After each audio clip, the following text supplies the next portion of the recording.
हाँ जी बच्चों, तो आज हम करने वाले हैं इनकॉर्पोरेशन चैप्टर का रिवीजन। ठीक है, रैपिड रिवीजन। तो इसमें सबसे पहले स्टार्ट करते हैं इनकॉर्पोरेशन में सेक्शन 3। देखिए, कंपनी बनाने के लिए आपको सेक्शन 3 लगता है। सेक्शन 3 कहता है मिनिमम पर्सन जो कंपनी बनाने के लिए होंगे वो होंगे 1, 2 और 7। ओपीसी में 1, प्राइवेट में 2 और पब्लिक में 7। साथ में जो पर्पज़ होगा कंपनी बनाने का वो लॉफुल पर्पज़ होना चाहिए। ठीक है, इसके साथ जुड़ जाता है 3A कहता है कि अगर मेंबर मिनिमम लिमिट से कम हो गए, पब्लिक कंपनी में 7 से कम हो गए, मेंबर में 2 से कम हो गए, मतलब एक प्राइवेट के केस में अगर मिनिमम लिमिट से कम हो गए मेंबर, तो 6 महीने के अंदर लिमिट को बढ़ाइए, मिनिमम लिमिट तक लेकर जाएं।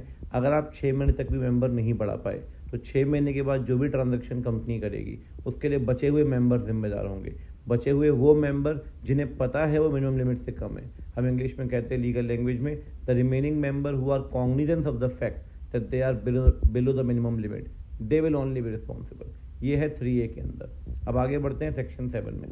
देखिए, सेक्शन 7 कहता है जी कंपनी बनाने के लिए आपको कुछ डॉक्यूमेंट्स फाइल करने पड़ेंगे आरओसी के पास। सबसेक्शन 1 के अंदर आपको फाइल करना पड़ेगा मेमोरेंडम, आपको फाइल करना पड़ेगा आर्टिकल, एक डिक्लेरेशन फाइल करना पड़ेगा कि आपने सारे कंप्लाइंसेस किए हैं। उस डिक्लेरेशन को अटेस्ट करेगा CA, CS, CMA in practice या एडवोकेट, चारों में से कोई भी कर सकता है। साथ में एक डिक्लेरेशन और देना पड़ेगा फॉर्म INC 9 के अंदर। उस डिक्लेरेशन में आप 3 बातें बताएंगे। पहली बात कि आपने कभी भी डिफ़ॉल्ट नहीं किया, न कंपनी को बनाने को लेकर, न कंपनी के चलाने को लेकर, न फॉर्मेशन न मैनेजमेंट ऑफ कंपनी को लेकर। दूसरी बात, आपने पिछले 5 साल में कोई भी आप गिल्टी नहीं पाए गए, न फ्रॉड के लिए न मिसबिहेव के लिए। मिसबिहेव का मतलब होता है ब्रीच ऑफ ड्यूटी। तो ऊपर कभी भी दोषी नहीं पाए गए फॉर्मेशन मैनेजमेंट के लिए, फ्रॉड मिसबिहेव के लिए पिछले 5 साल में दोषी नहीं पाए गए। और तीसरी बात, आपके द्वारा दी गई जानकारी सही है, ट्रू एंड करेक्ट है।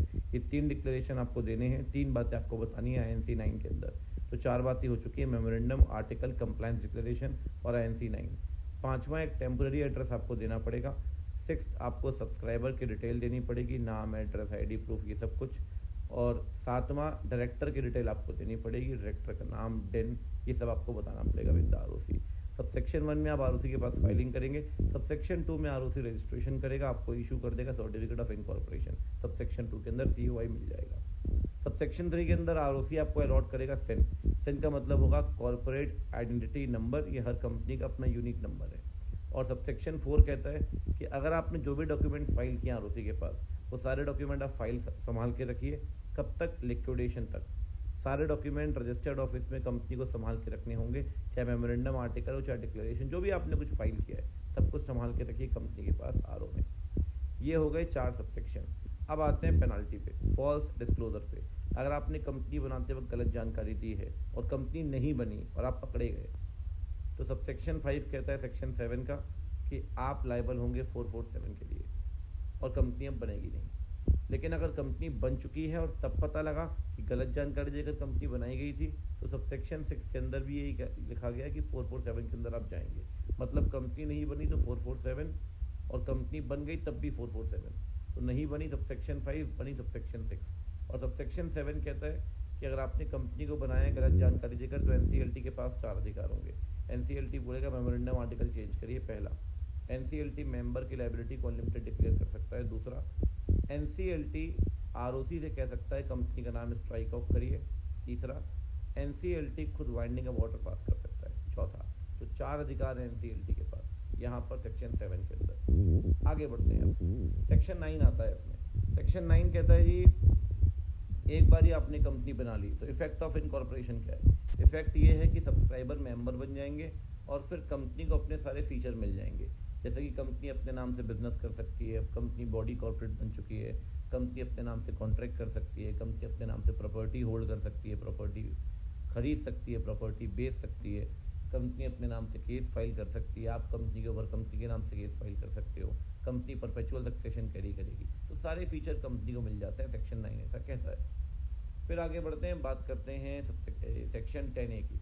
सेक्शन 10A कहता है भाई आपने कंपनी बना ली, अब आपको बिजनेस शुरू करना है। अब अगर आपको बिजनेस शुरू करना है कंपनी बनाने के बाद, तो आपको 2 बातें माननी पड़ेगी। पहले तो फाइलिंग करनी पड़ेगी आपको रजिस्ट्रार के पास। फाइलिंग में डायरेक्टर बताएगा, 180 डेज के अंदर फाइलिंग करेंगे आप, डायरेक्टर बताएगा जितने भी सब्सक्राइबर हैं उन्होंने पैसे दे दिए हैं, वो कंपनी की ओपनिंग कैपिटल होगी बेसिकली। तो डायरेक्टर को डिक्लेरेशन देना पड़ेगा कि all the subscribers have paid the money. पहली बात। और दूसरी बात, आपने कंपनी के रजिस्टर्ड ऑफिस का वेरिफिकेशन करवाया होगा। दो बातें आपको फाइल करनी पड़ेगी। किसके पास फाइल करेंगे ये आप? आरओसी के पास। जब तक ये दो चीज़ें फाइल नहीं करते, एक तो सब्सक्राइबर ने सारा पैसा दे दिया और दूसरा वेरिफिकेशन ऑफ आरओ सेक्शन 12 के अंदर फाइल करना पड़ता है, तब तक आप कंपनी का बिजनेस शुरू नहीं कर सकते। तो कमेंसमेंट ऑफ बिजनेस के लिए दो फाइलिंग करनी पड़ेगी, मैंडेटरी है सेक्शन 10A के अंदर, ठीक है। ये आप करें, बिजनेस शुरू करिए, कोई दिक्कत नहीं है। आगे बढ़ते हैं। अब आता है जी प्रमोटर की डेफिनेशन। प्रमोटर 3 लोगों को मानेंगे आप। पहला मानेंगे सेक्शन 2 क्लॉज 69 में दी गई है प्रमोटर की डेफिनेशन। पहला वो है जिसका नाम लिखा है प्रमोटर के तौर पे, या तो एनुअल रिटर्न में या फिर प्रोस्पेक्टस के अंदर, दोनों में से कहीं भी नाम दिया होगा प्रमोटर का, आप उसे प्रमोटर मानेंगे, चाहे एनुअल रिटर्न हो या प्रोस्पेक्टस हो। सेकंड पे आते हैं।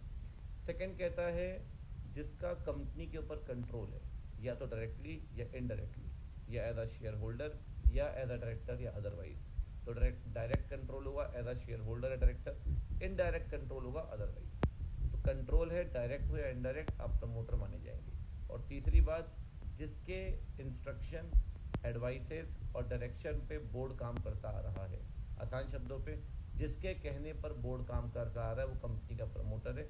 लेकिन तीसरे पॉइंट में एक बात ध्यान रखिए, वो पर्सन जो सिर्फ प्रोफेशनल कैपेसिटी में काम करता है उसे प्रमोटर नहीं मानेंगे, भले ही बोर्ड उसकी कितनी भी बातें माने, that person will not be considered as promoter, ठीक है ना। अब आते हैं प्री इनकॉर्पोरेशन कॉन्ट्रैक्ट। देखें, कंपनी बनाने से पहले प्रमोटर कई सारे कॉन्ट्रैक्ट करता है, वो सारे कॉन्ट्रैक्ट कहलाते हैं प्री इनकॉर्पोरेशन। अब कंपनी बनती है, उन कॉन्ट्रैक्ट के साथ 3 चीज़ें हो सकती हैं। या तो कंपनी उन सारे कॉन्ट्रैक्ट को अडॉप्ट कर ले। अगर कंपनी ने अडॉप्ट कर लिया तो कंपनी की लायबिलिटी शुरू, प्रमोटर की लायबिलिटी खत्म। अगर कंपनी ने मना कर दिया कि नहीं भाई प्रमोटर तूने बहुत महंगा सौदा किया है, तो कंपनी की लायबिलिटी होगी नहीं, promoter will still be liable, promoter he liable होगा। और तीसरा केस है नोवेशन, कि प्रमोटर ने 100 गज जगह किराए में ली थी, कंपनी कहती है भाई 200 गज जगह किराए में लेंगे, तो प्रमोटर ने जो कॉन्ट्रैक्ट किया उसे आपने रिप्लेस कर दिया। तो अगर आप रिप्लेस करते हैं तो वहाँ भी कंपनी की लायबिलिटी शुरू हो जाएगी, क्योंकि नया कॉन्ट्रैक्ट बन चुका है। और प्रमोटर की लायबिलिटी इसलिए खत्म होगी, पुराना कॉन्ट्रैक्ट डिस्चार्ज हो जाएगा। तो इस केस में कंपनी लायबल होगी, मतलब 2 केस में कंपनी लायबल है। नया कॉन्ट्रैक्ट बनेगा तब कंपनी लायबल है, और अगर आप पुराने कॉन्ट्रैक्ट को अडॉप्ट कर लेते तब कंपनी लायबल। तो ये इनकॉर्पोरेशन का चैप्टर पूरा कंप्लीट हो चुका है, ठीक है। हाँ जी, तो आगे बढ़ते हैं। अब बात कर लेते हैं भाई नॉन प्रॉफिट कंपनी की, सेक्शन 8 कंपनी की। सेक्शन 8 कंपनी को बनाने के लिए देखें 3 बेसिक कंडीशंस माननी पड़ती है। पहली कंडीशन ये कि उसका जो ऑब्जेक्ट होगा वो होगा promotion of art, science, commerce, technology, ऐसा कुछ भी। दूसरा जो इसकी कंडीशन है वो ये है कि जितना भी प्रॉफिट इनके पास आएगा या कोई और इनकम इनके पास आएगी, ये सारा का सारा प्रॉफिट और इनकम अपने ऑब्जेक्ट के प्रमोशन में ही लगाएंगे, जो भी इनका ऑब्जेक्ट होगा। इससे एक बात तो क्लियर होती है। तीसरी कंडीशन बनती है कि ये मेंबर को डिविडेंड नहीं दे सकते, मेंबर के डिविडेंड पे प्रोहिबिशन है। प्रोहिबिशन मतलब कंप्लीट बैन, कभी भी डिविडेंड नहीं दे पाएंगे। सबसे पहली बात, आपको तीनों कंडीशन माननी है। इसके बाद आप जाएंगे सेंट्रल गवर्नमेंट के पास, सीजी आपको लाइसेंस प्रोवाइड करेगी। लाइसेंस अगर आपको मिल जाता है तो आप आरओसी के पास जाइए, आरओसी के पास फाइलिंग करिए, आरओसी रजिस्ट्रेशन करेगी और आपको सर्टिफिकेट ऑफ इनकॉर्पोरेशन देगी। जब आरओसी के पास जाएंगे तो 4 चीजें लेकर जाएंगे। पहला तो मेमोरेंडम, दूसरा आर्टिकल, तीसरा आपको एक डिक्लेरेशन देना पड़ेगा कि आपने सारे कंप्लायंसेस किए हैं। डिक्लेरेशन साइन करेगा CA, CS, CMA in practice या फिर एडवोकेट। साथ में एक बात ध्यान रखिए, आपको 3 साल की अपनी जो रिसीट्स हैं, अपनी जो इनकम है, अपनी जो एक्सपेंडिचर है, वो भी आरओसी के पास फाइल करना पड़ेगा। मतलब आपको ये 4 चीजें फाइल करनी पड़ेगी, मेमोरेंडम, आर्टिकल, डिक्लेरेशन, 3 साल की इनकम एक्सपेंडिचर। आरओसी आपको सर्टिफिकेट देगा तो सेक्शन 8 कंपनी बन जाएगी। अब देखो, जहां तक लाइसेंस आपको मिला है, अब भाई सीधी सी बात है, लाइसेंस आपको मिल गया तो लाइसेंस सेंट्रल गवर्नमेंट कैंसिल भी कर सकती है। 5 ग्राउंड पे कैंसिल करेगी। पहला, आपने कोई भी कंडीशन नहीं मानी तब, आपने सेक्शन को तोड़ा है तब। तीसरी बात, अगर आपने फ्रॉड किया है तब। चौथी बात, आपने ऑब्जेक्ट के अगेंस्ट काम किया है। ऑब्जेक्ट है क्रिकेट को प्रमोट करना, आप कुछ और कर रहे हो। 5वां है पब्लिक इंटरेस्ट के अगेंस्ट काम किया है तब। इन 5 केस में सेंट्रल गवर्नमेंट आपका लाइसेंस कैंसिल कर देगी। अगर लाइसेंस कैंसिल करती है तो 3 तरह के ऑर्डर पास कर सकती है। सबसे पहले बोलेगी भाई कन्वर्ट करो, आप अपनी कंपनी को प्राइवेट या पब्लिक कंपनी में आपको कन्वर्ट करना पड़ेगा। और कन्वर्ट करते हैं तो नाम क्या, लिमिटेड प्राइवेट लिमिटेड लगाना पड़ेगा, क्योंकि सेक्शन 8 कंपनी वैसे लिमिटेड प्राइवेट लिमिटेड नहीं लगाती। लेकिन अगर कन्वर्जन का ऑर्डर पास हुआ तो आपको लगाना पड़ेगा। दूसरी बात, सेंट्रल गवर्नमेंट आपसे बोल सकती है एमलगमेशन। अगर आपका एमलगमेशन ऑर्डर करती है सेंट्रल गवर्नमेंट, तो एमलगमेशन होगा, बच्चे ध्यान रखना, आपका किसी और सेक्शन 8 कंपनी के साथ, जिस सेक्शन 8 कंपनी के साथ आपका एमलगमेशन होगा उसका भी सिमिलर ऑब्जेक्ट होना चाहिए। अगर आप क्रिकेट क्लब हैं तो एमलगमेशन क्रिकेट क्लब के साथ ही होगा। तीसरी बात, वो ऑर्डर कर सकती है वाइंडिंग अप। अगर वाइंडिंग अप ऑर्डर करती है भारत सरकार तो हो सकता है 100 करोड़ की एसेट बिकी हो, लाइबिलिटी 20 करोड़ की आपने पे कर दी हो, 80 करोड़ का सरप्लस बच जाए। अगर 80 करोड़ का सरप्लस बचता है तो भारत सरकार बोलेगी या तो इसे किसी और क्रिकेट क्लब को दे दो, किसी और सेक्शन 8 कंपनी को हैविंग सिमिलर ऑब्जेक्ट उसको दे दो। दूसरी बात, या तो सरकार का अपना फंड है सेक्शन 269 के अंदर रिहेबिलिटेशन इंसॉल्वेंसी फंड, सरकार बोलेगी उस पैसे को वहां डाल दो। कहां देना है दोनों में से वो सरकार आपको बताएगी, वो आप कैसा करेंगे। एमलगमेशन की टर्म्स क्या होंगी वो सब सरकार बताएगी केस टू केस बेसिस पे, एक्ट में कुछ भी नहीं दिया। अब सेक्शन 8 कंपनी में कुछ छोटी मोटी और बातें हैं। पहली बात, सेक्शन 8 कंपनी नाम में प्राइवेट लिमिटेड लिमिटेड नहीं लगाएगी। तो कैसे शब्द लगाएगी sir? Association, federation, confederation, forum, foundation, ये सब वर्ड आप यूज कर सकते हैं, कोई दिक्कत नहीं है। दूसरी बात, सेक्शन 8 कंपनी की अगर आप बात करें तो पार्टनरशिप फॉर्म किसी भी कंपनी में मेंबर नहीं बन सकती, लेकिन सेक्शन 8 कंपनी के अंदर मेंबर बन सकती है। पार्टनरशिप फॉर्म के पास अधिकार है। एक बात और, सेक्शन 8 कंपनी अगर बात करें तो ओपीसी जो है, ये आप ओपीसी के अंदर भी पढ़ेंगे, यहां भी पढ़ेंगे। ओपीसी को ना तो आप सेक्शन 8 कंपनी के तौर पे बना सकते हैं ना उसे कन्वर्ट कर पाएंगे। तो अकेला व्यक्ति ना सेक्शन 8 कंपनी बना पाएगा ना वो अपनी ओपीसी को बाद में सेक्शन 8 में कन्वर्ट कर पाएगा। और आखिरी पॉइंट ये है कि मेंबर की जो लायबिलिटी है वो लिमिटेड होगी। तो मैं हमेशा कहता हूं नाम में कहीं नहीं है ना लिमिटेड ना प्राइवेट लिमिटेड, तब भी मेंबर की लायबिलिटी है लिमिटेड। ये हो गई सेक्शन 8 कंपनी की कहानी। ठीक है जी, चलिए जी अब बात कर लेते हैं ओपीसी की, 1% कंपनी की। देखिए 1% कंपनी के लिए जहां तक बात करें, सबसे पहले एलिजिबिलिटी क्राइटेरिया की बात कर लेते हैं कि ओपीसी के केस में मेंबर और नॉमिनी कौन बनेगा। पहली बात, वो होना चाहिए एक individual, normal person, natural person. दूसरा है उसके साथ साथ उसका मेजर होना जरूरी है, मेजोरिटी की एज होनी चाहिए 18 साल की। तीसरी बात है उसका रेसिडेंट ऑफ इंडिया होना जरूरी है। रेसिडेंट का मतलब है कम से कम 120 दिन उसने गुजारे होंगे पिछले फाइनेंशियल ईयर में। तो इस साल ओपीसी बनानी है, पिछले फाइनेंशियल ईयर में 120 दिन इंडिया में होना जरूरी है। साथ में चौथी कंडीशन है कि वो उसका सिटीजन ऑफ इंडिया भी होना जरूरी है। तो रेसिडेंट प्लस सिटीजन दोनों होगा। पांचवी कंडीशन है एक व्यक्ति एक ही ओपीसी बना सकता है एक टाइम पे और एक में नॉमिनी बन सकता है। एक टाइम पे एक में मेंबर, एक में नॉमिनी, एक में मेंबर, एक में नॉमिनी। अगर दूसरे में मेंबर बन जाता है, क्योंकि नॉमिनी तो है, अगर दूसरे का मेंबर मर गया तो आप मेंबर बन जाओगे, तो आप 2 में मेंबर बन गए उस केस में। अगर आप 2 के अंदर मेंबर बन गए तो फिर दोनों में से किसी एक ओपीसी को सेलेक्ट करना पड़ेगा 180 डेज के अंदर। ठीक है ना। तो पांचवी कंडीशन है एक में मेंबर एक में नॉमिनी, अगर दूसरे मेंबर बन गए दोनों में से किसी एक को सेलेक्ट करिए 180 डेज के अंदर। ये 5 चीजें हैं एलिजिबिलिटी क्राइटेरिया की। अब आगे बढ़ते हैं कि नॉमिनी अपॉइंट कैसे होगा। देखो जी, नॉमिनी को अपॉइंट करने से पहले आप उसकी रिटर्न कंसेंट ले लो। जब आप कंपनी बनाओगे तो नॉमिनी का नाम मेमोरेंडम में लिख दो। मेमोरेंडम और कंसेंट आरओसी के पास फाइल कर दो। आरओसी कंपनी बनाएगा, आपको सर्टिफिकेट ऑफ इनकॉर्पोरेशन देगा। जैसे ही देगा आप मानेंगे कि ओपीसी का नॉमिनेशन इफेक्टिव हो चुका है और कंपनी बन चुकी है। मतलब कंपनी भी साथ के साथ बनेगी और नॉमिनेशन भी साथ के साथ इफेक्टिव हो जाएगा। ये तो हो गई अपॉइंट करने की बात। अब सर क्या आप नॉमिनी को हटा सकते हैं? बिल्कुल हटाएंगे, कोई दिक्कत नहीं है। अगर हटाना चाहते हैं तो सोल मेंबर नॉमिनी को बताएगा कि भैया मैं आपको हटा रहा हूं, आप हट जाओ। अगर वो आप बोलते हैं तो वो हट जाएगा इमीडिएट इफेक्ट के साथ। अगले 15 दिन में आपको नया नॉमिनी लाना पड़ेगा। नया नॉमिनी लेकर आओगे तो उसकी कंसेंट भी लोगे। तो सोल मेंबर नोटिस देगा, सोल मेंबर नया नॉमिनी 15 दिन में लाएगा। सोल मेंबर अब बताएगा ओपीसी को, क्या बताएगा कि पुराना नॉमिनी जा चुका है, नया नॉमिनी आ चुका है जी, नए का ये नाम है, नए की ये कंसेंट है। 4 बातें बतानी है ओपीसी को और ओपीसी यही 4 बातें आरओसी को बताएगी 30 दिन के अंदर।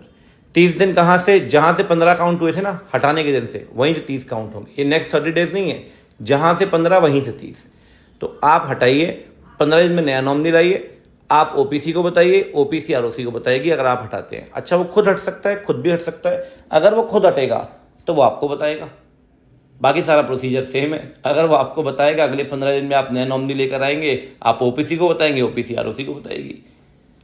चौथी बात, अगर मेंबर मर गया या डिसेबल हो गया, कोमा में चला गया, पैरालाइज हो गया, तो नॉमिनी मेंबर बन जाएगा। अगर नॉमिनी मेंबर बनता है तो नॉमिनी की पोजीशन फिर खाली हो गई। तो नॉमिनी की पोजीशन खाली होगी तो फिर क्या होगा? सेम प्रोसीजर, नया मेंबर अगले 15 दिन में नया नॉमिनी लाएगा, वो ओपीसी को बताएगा, ओपीसी आरओसी को बताएगी। ये प्रोसीजर सेम रहेगा नॉमिनेशन के लिए। ठीक है जी, अब आगे बढ़ते हैं। अब कुछ छोटी मोटी बातें ध्यान रखें ओपीसी को लेकर। पहली बात, ओपीसी के केस में बच्चे मैक्सिमम लिमिट होती थी टर्नओवर कैपिटल की, अब कोई लिमिट नहीं है, कितने भी कैपिटल टर्नओवर आपका हो सकता है। दूसरी बात, ओपीसी को पहले कन्वर्ट करने के लिए 2 साल कंप्लीट करने जरूरी थे, अब कोई कन्वर्जन के लिए लिमिट जरूरी नहीं है। अब आप आज ओपीसी बनाइए, कल कन्वर्ट करिए, कोई दिक्कत ही नहीं है। तो 2 बातें हट चुकी हैं, एक तो लिमिट और दूसरा 2 साल की जो कंडीशन थे वो भी हट चुकी है। तीसरी बात, ओपीसी इन्वेस्टमेंट नहीं कर सकती बॉडी कॉर्पोरेट्स में, डिसअलाउड है। OPC non banking financial activity carry नहीं कर पाएगी, it can not carry NBFC activity.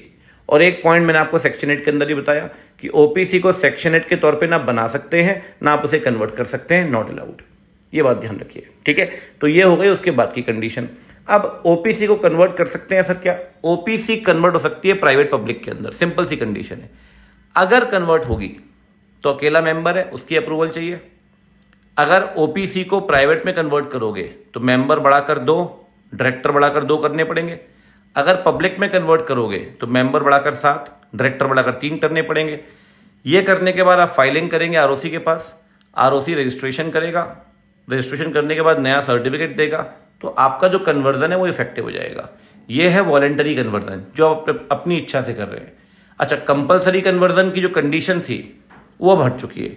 Compulsory conversion में क्या होता था कि अगर आपकी कैपिटल आपका टर्नओवर लिमिट से ऊपर हो गया तो उस केस में कंपलसरली वो ओपीसी कन्वर्ट हो जाती थी, ठीक है ना। लेकिन अब ऐसी कंडीशन है ही नहीं, अब वॉलेंटरी कन्वर्जन बचा है सिर्फ। तो ओपीसी टू प्राइवेट पब्लिक बता दिया। रिवर्स कन्वर्जन, क्या प्राइवेट कंपनी ओपीसी में कन्वर्ट हो सकती है? हो सकती है सर। प्राइवेट कंपनी को ओपीसी में कन्वर्ट करने के लिए एसआर पास करना पड़ेगा, क्रेडिटर्स की एनओसी लेनी पड़ेगी, फाइलिंग करनी पड़ेगी रजिस्ट्रार के पास, आरओसी के पास। आरओसी के पास फाइलिंग करके आप उसे बोलेंगे कि भैया ये एसआर है, ये क्रेडिटर की एनओसी है, ये क्रेडिटर्स की लिस्ट है, और एक एफिडेविट देंगे डायरेक्टर कि भाई हमने सही में एनओसी ली है क्रेडिटर से और क्रेडिटर का कोई भी ऑब्जेक्शन नहीं बचा हुआ। तो काफ़ी चीज़ें फाइल करनी पड़ेंगी रजिस्ट्रार के पास, SR, NOC, list of creditor, affidavit, ये सब आप फाइल करिए। रजिस्ट्रार रजिस्ट्रेशन करेगा, आपको सर्टिफिकेट देगा, आपका कन्वर्जन इफेक्टिव हो जाएगा। तो ये कन्वर्जन भी हो गया, ये ओपीसी भी हो गया, साथ में आपका सेक्शन 8 कंपनी इनकॉर्पोरेशन भी हो गया। तो ये तीनों चैप्टर हो चुके हैं। अब आपसे मुलाकात होगी अगले रैपिड रिवीजन में, तब तक के लिए आप मुझे दीजिए आज्ञा। Bye bye, take care, good luck, see you.